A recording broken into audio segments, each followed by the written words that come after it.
Hello everyone. आज की हमारी जो इंग्लिश की स्टोरी है उसका नाम है the stubborn mouse and the hermit. Stubborn का मतलब होता है ज़िद्दी, माउस का मतलब होता है चूहा और हर्मिट का मतलब होता है आपका जो सन्यासी होते हैं। Once upon a time a hermit lived in a Shiva temple on the outskirts of a village. एक बार की बात है कि एक हर्मिट यानी कि एक सन्यासी जो थे वो शिवा टेम्पल में रहते थे विलेज के आउटस्कर्ट्स पे, यानी कि विलेज की जो बाहरी इलाका होता है वहाँ पे। The hermit bagged for arms each day and at the half of what he got. जो हर्मिट था, जो सन्यासी था, वो किस पे जीवित रहते थे, क्या खाते थे? जो भी उनको दान में मिलता था। तो जो भी उनको रोज़ दान में मिलता था वो उसका आधा खाते थे और आधा हिस्सा बचा के रखते थे। The next day he gave the other half to the labourers of the village who clean the temple. तो जो भी उनको दान में मिलता था वो आधा खाते थे और बाकी आधा जो था वो अगले दिन जो भी जो मज़दूर जो मंदिर साफ़ करने आते थे अगले दिन शिवा टेम्पल जहाँ वो रहते थे उनको खिला देते थे। The hermit hung his alms of bowl from a hook in the ceiling. तो वो जो भी ये दान होता था उसको एक हुक में ऐसे सीलिंग पे एक बाउल में डाल के टांग देते थे। A rat came every day to eat the leftover alms. मगर क्या होता था कि रोज़ एक रैट, एक चूहा आता था और जो भी उन्होंने आधा जो अपना दान का खाना जो रखा होता था वो खाना वो चूहा ले जाता था या खा जाता था। Every day the hermit shooed the rat away. रोज़ जो वो हर्मिट था, जो सन्यासी था, वो रोज़ उस चूहे को भगाते थे। But it soon came back, मगर वो रोज़ वापस से ही आ जाता था। After some days the hermit got a long stick and thought, I will strike this stick on the alms bowl to make a noise.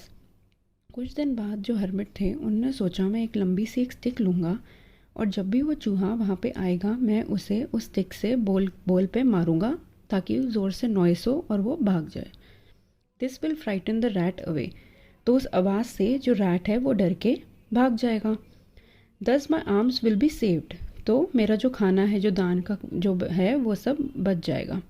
I will see how the rat gets my food now. अब मैं देखता हूँ कि उस rat को मेरा खाना कैसे मिलेगा। The hermit was able to keep the rat away from the alms bowl for some time but it return as soon at the hermit fell asleep। तो हर्मिट जो था, जो सन्यासी बाबा थे, वो कुछ देर तक तो चूहे को उस बोल से दूर रख पाए, मगर जैसे ही वो सो जाते थे तो चूहा वापस से आ जाता था। One day a holy sage paid a visit to the temple. एक दिन एक ऋषि मुनि उस टेम्पल में आए।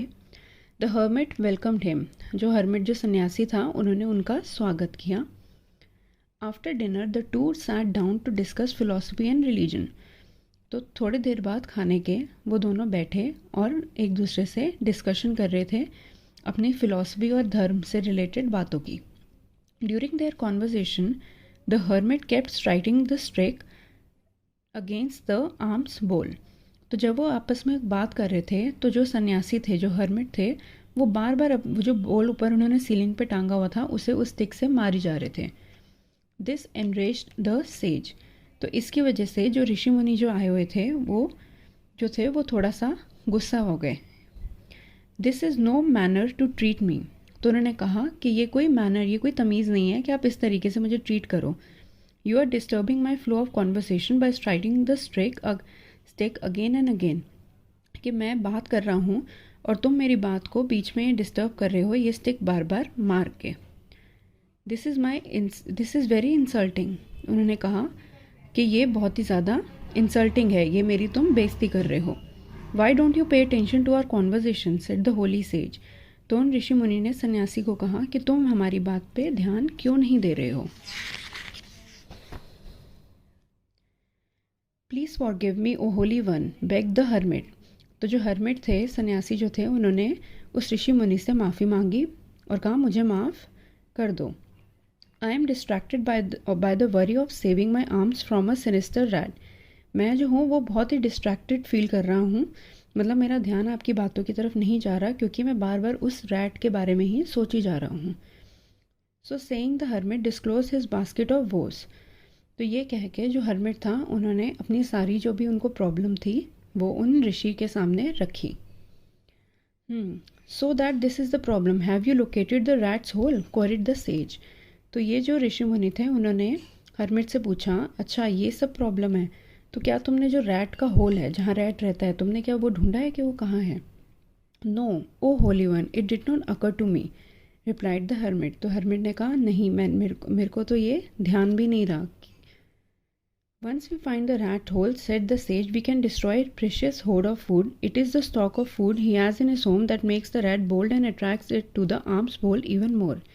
तो इन ऋषि मुनि ने हर्मिट से बोला कि हमें सबसे पहले तो उस रैट का होल ढूंढना है। जब हम उसका वो होल ढूंढ लेंगे तो वहाँ पे उसने जो फूड जो वो इतने दिनों से इकट्ठा करके उसने रखा हुआ है, हम उसे डिस्ट्रॉय कर देंगे, यानी कि उसे ख़त्म कर देंगे, क्योंकि उसी की वजह से ही वो इतना ज़्यादा बोल्ड और इतना ज़्यादा वो ताकतवर अपने आप को समझ रहा है। उसमें हिम्मत ही इसी की वजह से आ रही है। Next morning they were able to locate the rat's whole.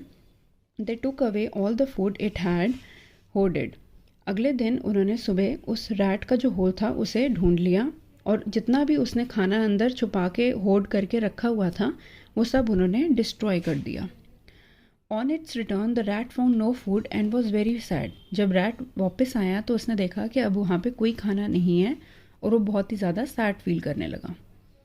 As the night grew near the hermit positioned himself to strike the alms bowl to scare away the rat.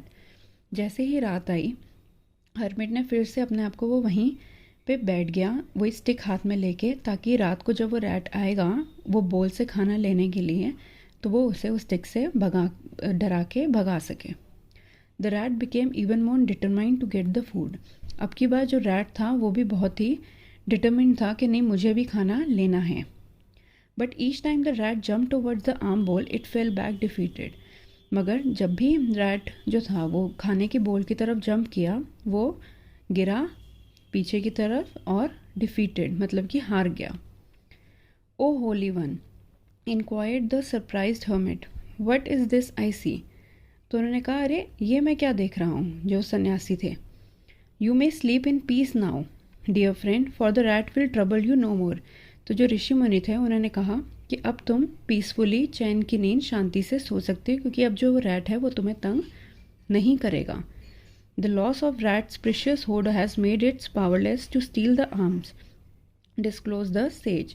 तो उन ऋषि मुनि ने, जो हर्मिट था, उन्हें समझाया कि अब जो रैट है अब वो तुम्हें तंग नहीं करेगा, क्योंकि उसने जो इतना होर्ड जो भी इतना प्रेशियस फूड, जो खाना उसने इतने दिनों से होर्ड करके संभाल के रखा हुआ था, अब वो डिस्ट्रॉय हो चुका है, जिसकी वजह से वो जो रैट है वो अपने आप को बहुत ही पावरलेस फील कर रहा है।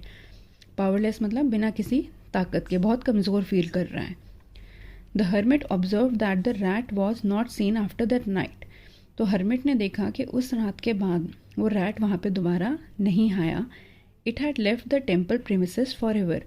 वो हमेशा के लिए ही वो टेम्पल जो था वो छोड़ के जा चुका था। तो इस स्टोरी से हमें मॉरल मिलता है, प्राइड हैज़ अ फॉल, यानी कि आप जितना भी अभिमान कर लो अपने आप पर या किसी भी चीज़ पे, उसका पतन यानी कि वो एक ना एक दिन ख़त्म ज़रूर होगी। आई होप आपको ये स्टोरी अच्छी लगी हो। ऐसी स्टोरीज़ रोज़ सुनने के लिए प्लीज़ मेरे चैनल को सब्सक्राइब करें। Thank you.